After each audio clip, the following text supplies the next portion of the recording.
Hello friends, आज का हमारा वीडियो है भारतीय संविधान के वैचारिक आधार, जिसकी हम प्रस्तावना, मौलिक अधिकार और नीति निर्देशक तत्व के बारे में टोटली एमसीक्यू को हम समाविष्ट करेंगे। तो वीडियो को लास्ट तक देखिए, सारे एमसीक्यू क्वेश्चन समझते हुए आगे बढ़िए और वीडियो को लाइक, शेयर, सपोर्ट जरूर कीजिए। Thank you very much. Canada के संविधान से निम्न में से क्या लिया गया है? कनाडा के संविधान से संघात्मक स्वरूप वर्ड लिया गया है। सर्वोच्च न्यायालय ने सबसे पहले यह किस वाद में स्वीकार किया था कि प्रस्तावना संविधान का भाग है? बेरुबारी के वाद में यह स्वीकार किया था कि प्रस्तावना संविधान का भाग है। प्रस्तावना ने समाजवाद शब्द किस वर्ष जोड़ा गया? प्रस्तावना में समाजवाद शब्द 1976 में जोड़ा गया। 1976 में जो 42वां संविधान संशोधन हुआ था, उसे कब लागू किया गया? 3 जनवरी 1977 को यह लागू किया गया। कौन सा? 42वां संविधान। 1976 को यह बना था, लेकिन इसे लागू किया गया 3 जनवरी 1977 को। भारतीय संविधान की प्रस्तावना में भारत को एक घोषित किया गया। क्या घोषित किया गया? पूर्ण प्रभुत्व संपन्न समाजवादी धर्मनिरपेक्ष लोकतांत्रिक गणराज्य। आगे भी ये क्वेश्चन आ गया है। किस देश के संविधान से भारतीय संविधान का कोई संबंध नहीं है? चीन के संविधान से भारत देश के संविधान का कोई संबंध नहीं है। भारतीय संविधान में प्रस्तावना को संविधान सभा द्वारा कब ग्रहण किया गया? जब संविधान के संपूर्ण मसौदे को मंजूरी दी गई, तब भारतीय संविधान में प्रस्तावना को संविधान सभा द्वारा ग्रहण किया गया। भारत से वंशानुगत राजा की परंपरा का अंत निम्न में से किस शब्द से माना जाता है? गणतंत्र। गणतंत्र शब्द उमेर दिया गया, उसमें डाल दिया गया। तब से भारत में अब परंपरागत जो राजा महाराजा थे, वंश परंपरागत जो कि शासन करते थे, वह वर्ड को अंत, उस वर्ड का अंत आ गया गणतंत्र वर्ड को अंदर डालने से। निम्न में से किस केस में उच्च न्यायालय ने प्रस्तावना में जोड़े गए समाजवाद शब्द के प्रभाव के विषय में अपना मत व्यक्त किया? एक्सेल्वियर बनाम भारत संघ। यह केस में प्रस्तावना में जोड़े गए समाजवाद शब्द के प्रभाव के विषय में अपना मत व्यक्त किया गया था। एक्सेल्वियर बनाम भारत संघ इस केस में। ठीक है। प्रस्तावना क्या है? प्रस्तावना संसद के अधिनियम का एक परिचय, जिसमें उसके कारणों तथा उद्देश्यों पर प्रकाश डाला गया है। भारतीय संविधान निर्मात्री सभा की स्थापना की थी। किसने की थी? ब्रिटिश संसद के एक अधिनियम में की थी। ठीक है। भारतीय संविधान निर्मात्री सभा की स्थापना ब्रिटिश संसद के एक अधिनियम में की थी। भारतीय सरकार की मंत्रिमंडलीय व्यवस्था किस देश से प्रेरित है? ब्रिटेन देश से प्रेरित है मंत्रिमंडलीय व्यवस्था। संविधान संशोधन की कितनी प्रक्रिया होती है? संविधान संशोधन की 3 प्रक्रिया होती है। भारत एक धर्मनिरपेक्ष राज्य है। भारत का नया संविधान एक ऐसी सरकारी व्यवस्था को स्थापित करेगा जो प्रायः अत्यधिक संघीय होगी, प्रायः चरित्र से निरपेक्ष होगी, एक एकात्मक राज्य जो संघीय विशेषताओं से मुक्त होगा, एक संघीय राज्य के स्थान पर जो एकात्मक विशेषताओं से युक्त हो। यह निम्न में से किसका कथन है? यह कथन है केसी विहीर का यह कथन है। भारतीय संविधान को जब पारित किया गया, तब उसमें क्या जोड़ा गया? इसका आंसर पीछे है। तो भारतीय संविधान संशोधन को जब पारित किया गया, तब उसमें क्या जोड़ा गया? 395 अनुच्छेद थे और 8 अनुसूचियां थी जब भारतीय संविधान बना था। 395 अनुच्छेद और 8 अनुसूचियां। भारत में न्यायपालिका एक इकाई है, स्वतंत्र इकाई है। निम्न में से किस अनुच्छेद में संसद के सामान्य बहुमत से संशोधित किया जा सकता है? अनुच्छेद 15 के अनुसार संसद के सामान्य बहुमत से संशोधन किया जा सकता है। भारत का संविधान राज्य के 3 तत्व, कार्यपालिका, विधायिका और न्यायपालिका का मिश्रण है। निम्न में से कौन सी विशेषता भारत की संघीय व्यवस्था को दर्शाती है? सर्वोच्च न्यायालय की विशेषता भारतीय संघीय व्यवस्था को दर्शाती है। नेक्स्ट, निम्न में से कौन सी विशेषता निम्न में से कौन सी विशेषता भारत की संघीय व्यवस्था को दर्शाती है? सर्वोच्च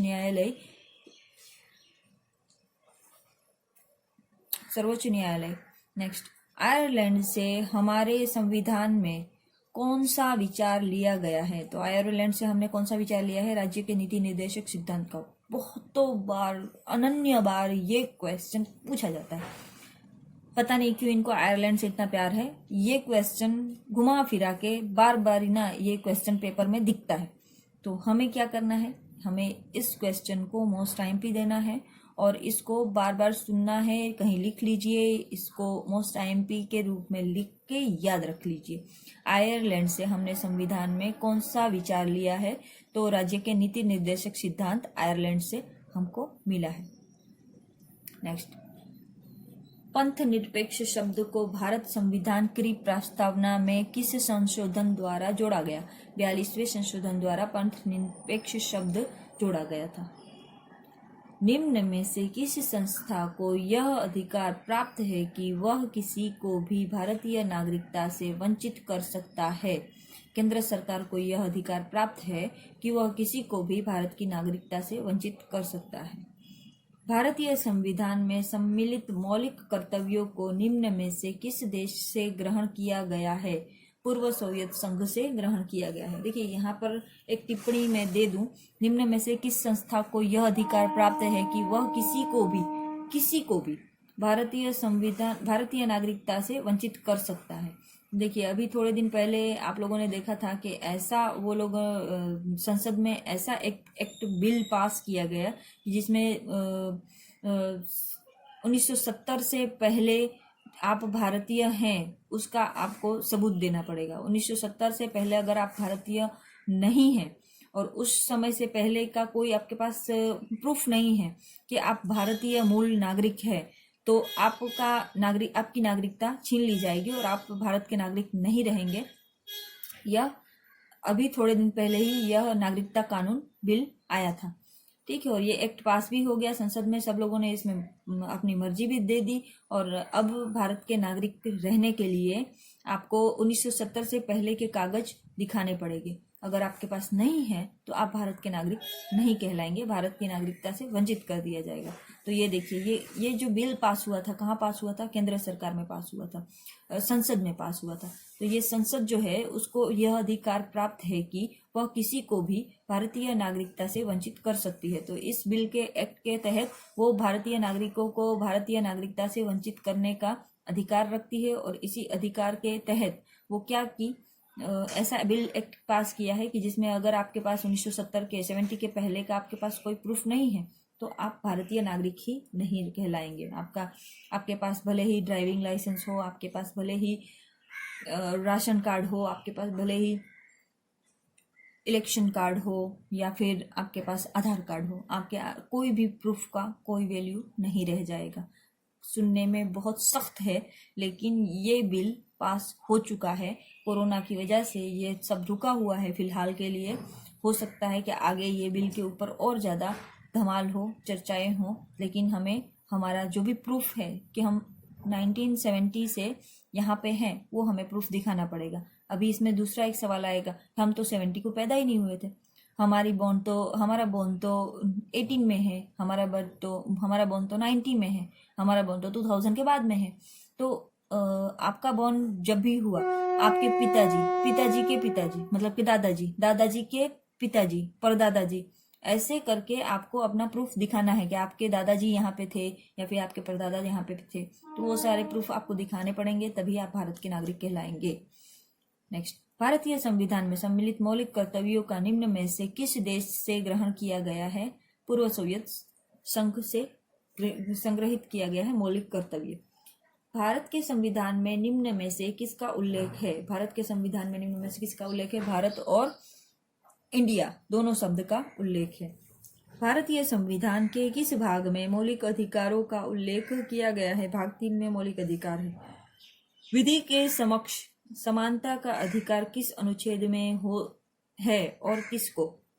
नागरिकों को है और अनुच्छेद 14 में है। अनुच्छेद 19 में निम्न में से किस प्रकार की स्वतंत्रता का वर्णन किया गया है? उपरोक्त सभी स्वतंत्रताओं का वर्णन किया है, जिसमें घूमने फिरने की स्वतंत्रता, वाक स्वतंत्रता, संघ बनाने की स्वतंत्रता, यह तीनों की स्वतंत्रता का उल्लेख 19 में है, अनुच्छेद 19 में। किस संविधान संशोधन द्वारा संपत्ति के अधिकार को मौलिक अधिकारों में हटाया गया था? 44वें संविधान संशोधन को मौलिक अधिकारों में से हटाया गया था। संविधान संशोधन के 44वें संविधान संशोधन के द्वारा संपत्ति के अधिकार को, आगे हमने पढ़ा कि उसमें उसको 300 अनुच्छेद 300 में डाल दिया गया। 44वें संविधान संशोधन में पहले जो हमें 7 अधिकार थे मौलिक अधिकार, उसको 6 कर दिया गया और संपत्ति के अधिकार को मौलिक अधिकार से निकाल के 44वें संविधान संशोधन में उसे सिर्फ अनुच्छेद 300 में एक हक के रूप में, हमारा प्राथमिक हक नहीं रहेगा, वो एक कलम है वो अनुच्छेद 300 कि जिसके अनुसार हमें हमारी संपत्ति के लिए अधिकार प्राप्त है। मूल अधिकारों को प्रवर्तित करने के लिए कौन रिट जारी कर सकता है? उच्चतम और उच्च न्यायालय दोनों रिट जारी कर सकते हैं। अगर उच्च न्यायालय या उच्चतम न्यायालय को ऐसा लगे कि मूल अधिकारों का खनन हो रहा है, मूल अधिकारों को कचोटा जा रहा है, तो उस समय उच्चतम न्यायालय या फिर सर्वोच्च न्यायालय, उच्चतम न्यायालय या उच्च न्यायालय, दोनों को हक है कि वो रिट जारी कर सके। मतलब कि ये रिट जो होता है वो भी 3 प्रकार के होते हैं, आगे हम उसकी चर्चा करेंगे। संविधान में मूल अधिकारों के संरक्षण का उत्तरदायित्व किस पर है? उच्चतम न्यायालय पर संविधान के मूल अधिकारों के संरक्षण का उत्तरदायित्व है। देश में आपातकाल की स्थिति में नागरिकों को मूल अधिकार स्थगित कर दिया जाता है। अगर आपातकाल की स्थिति है तो उस समय आप बोलें कि मुझे घूमने फिरने की आज़ादी है तो मैं तो घूमूंगा, तो ऐसा नहीं होता है। तो उस समय आपके मौलिक अधिकार जो हैं वो स्थगित हो जाते हैं। आपकी सुरक्षा के लिए ही वो स्थगित किए जाते हैं, आपके भले के लिए उस समय नागरिकों के मूल अधिकारों को स्थगित कर दिया जाता है। जैसे कि अभी कोरोना काल चल रहा है, तो इस समय किसी को भी बिना वजह बाहर निकलने की मनाही की गई है। तो आप ऐसे ही बिना मास्क लगाए यहाँ वहाँ टहल रहे हो तो उस समय पुलिस आपको पकड़ के और जेल भी कर सकती है। तो आप ये इस समय दलील नहीं कर सकते हैं कि यह तो मेरा मूल अधिकार है। तो मूल अधिकार जो है, नागरिकों के मूल अधिकार को आपातकाल की स्थिति, ये फिलहाल आपातकाल की स्थिति है, तो ऐसे आपातकाल की स्थिति में नागरिकों के मूल अधिकारों को स्थगित कर दिया जाता है। निम्न में से कौन सा मौलिक अधिकार नहीं है?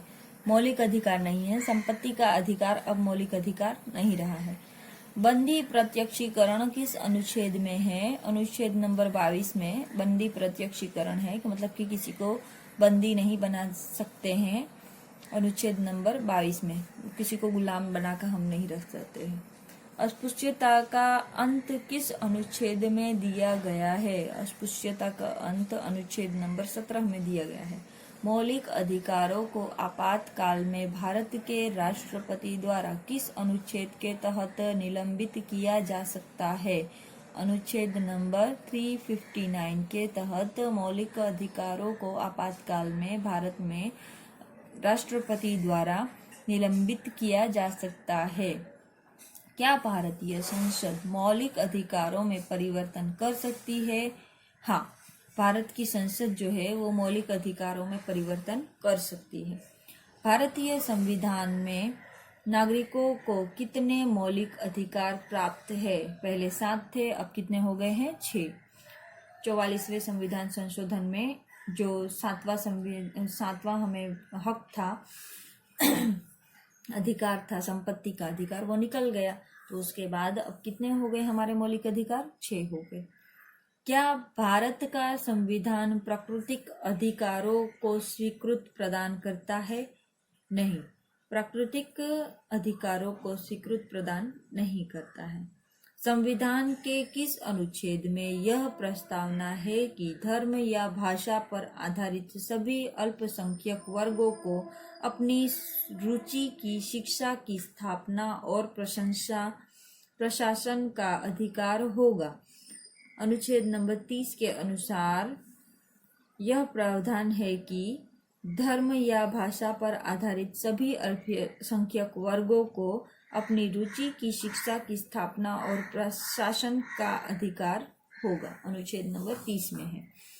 निम्न में से किस अनुच्छेद में यह प्रावधान है कि किसी व्यक्ति को उसे प्राण या दैहिक स्वतंत्रता से विधि द्वारा स्थापित प्रक्रिया के अनुसार ही वंचित किया जाएगा, अन्यथा नहीं। अनुच्छेद नंबर 21 में यह लिखा हुआ है कि कोई व्यक्ति ने ऐसा कोई जुर्म किया है तभी उसको संविधान द्वारा दंड के रूप में उसको उसके प्राण से वंचित किया जाएगा, बाकी अन्यथा किसी भी सूरत में किसी को भी किसी का प्राण लेने का हक नहीं है। संविधान में समानता के अधिकार से संपत्ति कौन से अनुच्छेद में उल्लेख है? संविधान में समानता के अधिकार से संबंधित कौन से अनुच्छेद में उल्लेखित है? अनुच्छेद 14 से लेकर 18 तक का अनुच्छेद जो है वो समानता का वर्णन करता है। किस संविधान संशोधन द्वारा प्राथमिक स्तर की शिक्षा को मौलिक अधिकारों में स्थान दिया गया है? तो ये किस संवैधानिक संशोधन द्वारा प्राथमिक स्तर की शिक्षा को मौलिक अधिकारों में स्थान दिया गया है? तो प्राथमिक शिक्षा को 93वें संविधान संशोधन में मौलिक अधिकार में स्थान दिया गया है, शिक्षा के अधिकार को। भारतीय संविधान का 8वां अनुच्छेद मौलिक अधिकारों से किस प्रकार संबंधित है? धर्म, मूल वंश, जाति, लिंग या जन्म के स्थल से भारतीय संविधान का 8वां अनुच्छेद मौलिक अधिकारों से संबंधित है। नेक्स्ट, शोषण के विरुद्ध अधिकार का उल्लेख किस अनुच्छेद में है? 23वें अनुच्छेद में शोषण के विरुद्ध अधिकार का उल्लेख है। भारतीय नागरिकों को जो मौलिक अधिकार दिए गए हैं उनका स्वरूप निरंकुश नहीं है। भारत का राष्ट्रपति मौलिक अधिकारों को निलंबित करने का अधिकार रखता है। इसका उल्लेख संविधान के किस अनुच्छेद में है?